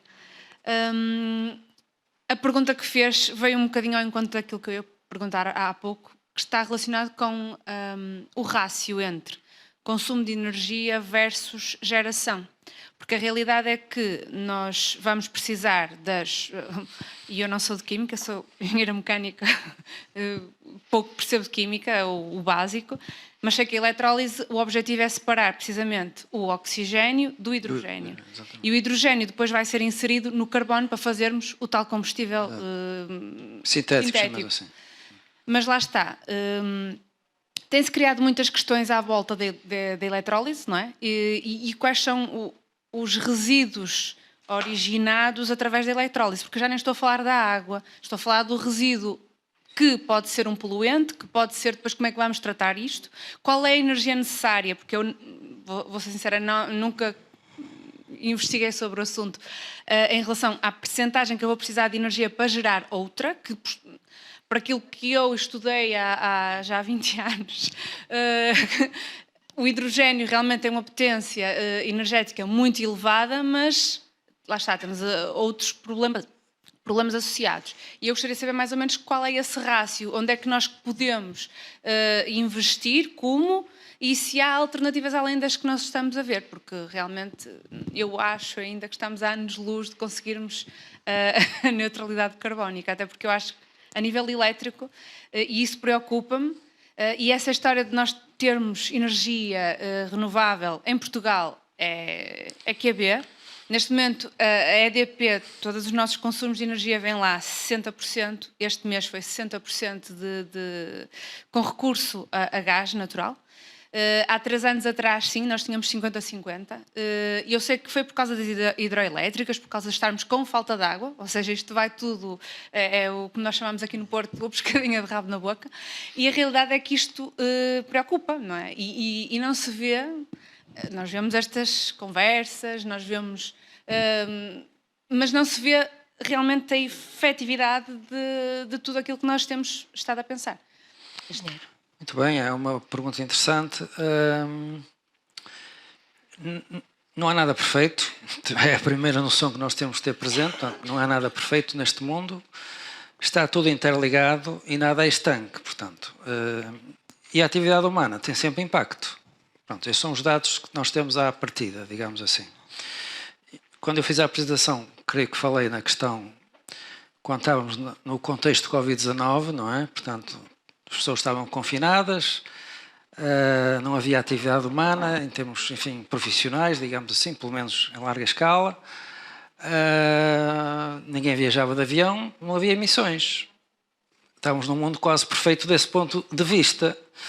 Mas não é isso que as pessoas querem, não é? As pessoas precisam ter atividade, não é? Seja profissional, seja lúdica, etc. E, portanto, é preciso tentar encontrar um equilíbrio entre isto tudo. A quadratura de círculo não é fácil, não é? Não tenhamos ilusões, isto não é fácil. Em termos de rácio, quando fala na eletrólise da água, evidentemente que a eletrólise da água é um grande consumidor de energia elétrica. Portanto, nós, neste exemplo que demos há pouco, do projeto da LIPOR 2, estaremos a falar, grosso modo, cerca de 90 megawatts necessários para a parte da produção, isto é, para a parte da produção do hidrogênio, para a parte da eletrólise. Obrigatoriamente tem que ser fonte renovável, esse é um dado à partida, portanto, que é um dado importante, tem que ser de fonte renovável. Em termos de resíduos, nós estamos a falar ao separar o oxigênio do hidrogênio. O hidrogênio vai ser aplicado na produção do combustível sintético e o oxigênio pode e deve ser aproveitado para vários fins. Fins industriais, nomeadamente, e, portanto, esse não vai ser um resíduo, vai ser um recurso, digamos assim. E, portanto, é um pouco isto. Evidentemente que, conforme referiu, ainda estamos no início, ainda há um certo desconhecimento, mas há bases também que já estão razoavelmente adquiridas e, portanto, nós acreditamos que, sobretudo, repito novamente, portanto, para a atividade do transporte aéreo, não se vislumbram neste momento soluções alternativas. Qual é a alternativa? É deixarmos de viajar de avião. Não é possível aplicar motores elétricos nos aviões, pelo menos nos aviões digamos assim, de maior dimensão para viagens mais longas. Qual é a solução? Esta é uma solução alternativa que merece, de facto, neste momento, pelo menos o benefício da dúvida, diria eu, não é? Não sei se respondi à sua pergunta. Isso não é o resíduo, mas estava a falar precisamente dos materiais que nós temos que utilizar para fazer a eletrólise, não é? E note-se, eu sou uma defensora do hidrogênio, porque a minha tese de mestrado foi essa. Agora, a minha questão aqui é precisamente o rácio, não é? O equilíbrio e como é que nós conseguimos fazer com que ele tenda mais para o consumo reduzido de energia versus o que vai ser gerado. E esta é a grande questão. Esta é uma questão. Até porque eólicas, toda a gente sabe que o ciclo de vida desse produto é péssimo. Toda a gente sabe isso. Ele é ótimo quando está em funcionamento, mas ninguém ainda arranja soluções para quando eles entram no ciclo de fim de vida, não é? Eu trabalhei em compósitos durante 6 anos e sei que não é reciclável. Exato, mas esse é um problema que é transversal. Eu diria, não sei se se não for a toda, pelo menos é a larga maioria, da produção de energia renovável. O que é que se faz aos materiais em fim de vida? As pás, por exemplo, das torres eólicas. Não é reciclável neste momento. Há estudos nesse sentido. Os painéis fotovoltaicos, as baterias. Isso é transversal à produção de energia de fonte renovável, não é? Portanto, são os materiais e os produtos e os equipamentos que têm que ser utilizados para esse fim. Portanto, isto levava-nos agora, digamos, a uma discussão bastante prolongada, que é pertinente, mas, como eu dizia, está tudo interligado, quer dizer, não há soluções ideais, não há soluções perfeitas. Muitas vezes temos que escolher pelo mal menor. Por muito mal que isso possa parecer, muitas vezes a solução é essa, é o mal menor. E volto a dizer novamente, na questão da aviação, e não é puxar a brasa à nossa sardinha, não é nesse sentido, mas objetivamente, na questão da aviação, o combustível que é utilizado de origem fóssil, claramente, é poluente. É preciso alternativas. Quais são as alternativas que existem neste momento? Não há mais nenhuma neste momento. O caminho faz-se caminhando. À data de hoje pode constituir a melhor solução. Se calhar daqui a 10 anos ou 15 vão aparecer outras soluções. Mas para se chegar lá é preciso primeiro percorrer este percurso, não é? Muito bem, muito obrigada. Parece ser evidente que nesta área do sequestro ainda temos muito que aprender, não é? As tecnologias estão em desenvolvimento, estão todos os dias há novos avanços tecnológicos que podem vir a mudar até quase num clique estes processos. Do ponto de vista das tecnologias naturais, já percebemos que elas são fundamentais não só pelo carbono, e enfatizamos isso, mas também por todos os serviços complementares que prestam, mas do ponto de vista do carbono ainda são modestos e ainda há trabalho também a fazer nessa área em termos das quantificações. Eu acho que já não iria abrir mais perguntas à plateia por agora. Gostava, se o Sr. Vice-Presidente quiser dirigir-nos algumas palavras de algumas questões que tenham ficado... Não vou responder a nenhuma questão. Vou Gostasse, agradecer aqui algum assunto que gostasse de aos comentar? oradores e queria só dar uma nota porque, de facto, nós hoje estamos a falar de sequestro, mas estamos a falar nestas conversas de muitas outras coisas relacionadas não com o sequestro, mas com as outras funcionalidades, que a biodiversidade, falamos também da mobilidade, houve vários aspectos aqui que foram referidos. O que nós temos que perceber, e eu acho que a complexidade ficou bem aqui descrita nestas perguntas e na interação que houve, é que de facto estamos a falar de sistemas muito complexos. E vamos ter que fazer um caminho, portanto, isto é aquilo que nós estamos a tentar fazer aqui no Porto, há um caminho que nós queremos fazer. Temos metas para cumprir, acho que ter metas e objetivos também é importante porque baliza o nosso caminho. E acho que aqui tivemos uma excelente demonstração daquilo que nós andamos a estudar e eu fico muito contente por ter investigadores e pessoas deste calibre aqui na cidade do Porto, porque nos ajudam muito a olhar para o futuro e a ver o que é que podemos fazer. Eu não olho aos territórios, portanto, esta lógica de só olhar para o que é que o território de Porto... Se fosse só pelo território de Porto, acho que podíamos já dizer que nós, o sequestro de carbono, íamos ter graves problemas a resolver.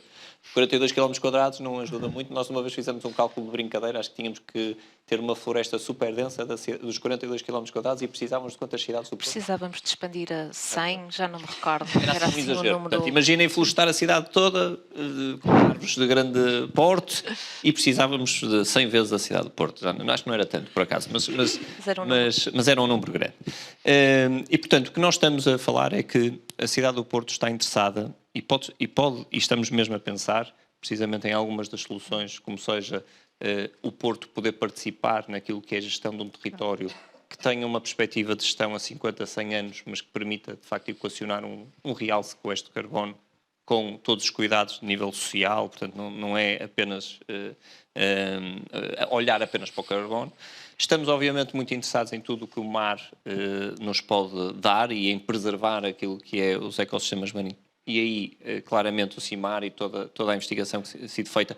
Não é muito normal uma cidade olhar para aquilo que é o mar nestes aspectos, mas nós queremos mesmo olhar, é um tema que temos vindo a discutir. E depois temos todas as outras fases que a LIPOR, obviamente que nós representamos 30 e tal % da LIPOR, portanto nós habitantes do Porto representamos 30 e tal % da LIPOR. Quando nós olhamos a fechar ciclos, obviamente vamos ter que fechar alguns ciclos que não são que não envolvem carbono, ou seja, nem tudo vai ser energia renovável. Eu dou outro exemplo de outro ciclo que nós estamos a tentar fechar, que é as nossas hectares produzem biogás. E, portanto, nós queremos usar esse biogás, pelo menos para transportar os caminhões de resíduos que têm que todos os dias andar na cidade. Mas se nós conseguimos fechar esse ciclo, pelo menos isso conseguimos deixar à nossa responsabilidade da cidade. Nós também temos de ser capazes de resolver os nossos problemas, aquilo que vamos gerando. A lógica de sequestro de carbono não é que cada cidade vai resolver o mundo, pelo menos cada cidade fica ocupada de resolver a sua cota parte. Se já todos fizermos isto, já fazemos muito pelo caminho. E, portanto, era só isto. Queria mesmo agradecer. Acho que é um painel fantástico. É um tema muito, muito importante para nós, para a cidade. Portanto, queria mesmo agradecer todas as contribuições. Ouvimos com muita atenção. Por último, só para terminar, também queria agradecer a sua contribuição no que foi o Plano Diretor de Iluminação Pública do Porto, porque, de facto... tenho referido muitas vezes em vários sítios, portanto faço agora este agradecimento em público, que acho que nunca tive a oportunidade de fazer, e dizer que a melhor energia é aquela que não se consome. E, portanto, a melhor forma de utilizar a energia renovável é não consumi-la, é não consumir qualquer energia. Pronto. Nós sabemos que isso não é absolutamente possível, já agora, só em jeito de brincadeira, mas não é uma brincadeira, é séria, quando houve esta questão de economizarmos todos energia, porque estamos perante uma invasão da Ucrânia por parte da Rússia e, portanto, temos todos que reequacionar o uso de energia, nós fizemos uma coisa tão simples quanto isto, foi reduzimos 30 minutos a iluminação pública. Ninguém notou e poupamos uma batelada de CO2 e também dinheiro de todos nós, que ao fim e ao cabo somos nós que pagamos a energia. Portanto, dou-lhe inteira razão, a questão dos LEDs, a questão da energia ser mais barata, a questão da produção renovável não pode servir para nós consumirmos cada vez mais energia. Portanto, eu sei que não é o tema 2, mas é pertinente e é importante. Portanto, muito obrigado mais uma vez e obrigado por esta parte final dos minutinhos. Muito obrigada a todos.